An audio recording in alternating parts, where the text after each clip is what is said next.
I will also comment on the climate change issue, because it is a matter of bipartisan position that climate change is real, that there is a human-induced factor here in that issue. That's a matter of bipartisan position.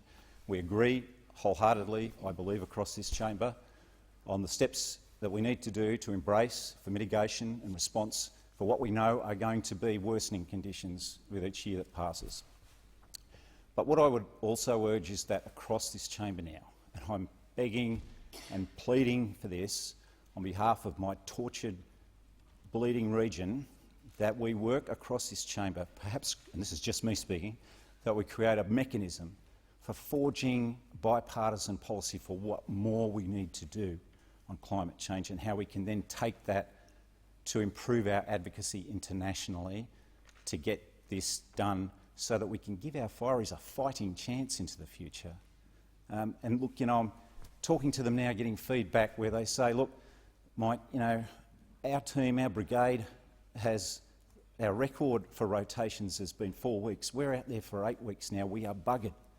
The numbers are just not there to respond to these mega disasters in our RFS structure. One of the things we're going to have to do is review the whole framework, the whole model for how we respond, how we can incentivise volunteers into the RFS, how can we support them better. And I've suggested things like looking at that ADF reserve structure that we may be able to wrap around them to help them and to incentivise voluntary participation in this scheme. But they need a lot of help, and they need funds restored to them, and obviously mental health support and support to those stations across the region. I've noticed so much logistic and other support they really do cry out for.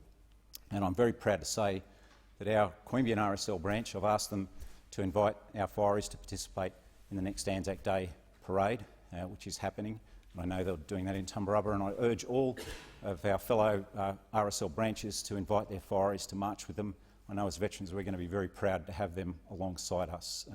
The sacrifices they have made well and truly earn that honour. But to honour that memory particularly, I think it's incumbent on us, as well as all these practical measures, to tackle this strategic issue for the future. And I'm just urging us to go forward on this. It's happened in every other OECD country. Boris Johnson's out there calling for zero net emissions by 2050, reaching out to Australia to do more, hosting the next COP. Will be talking to us about that. It doesn't need to be about politics, it needs to be about the facts. And I'm hoping that we begin this analysis, as the New South Wales Inquiry is doing. They're having a scientist in there. Let's get the facts and the projections on the table, listen to our agencies, Bureau of Meteorology, CSIRO, Academy of Sciences. Those are the people we've got to listen to. Get the facts right, up front, and then go forward. That is sound military procedure. We call it the appreciation process. You start with objective facts, you go through a process that eliminates subjectivity, and you get to an objective result. I'm begging you to engage now in that sort of process.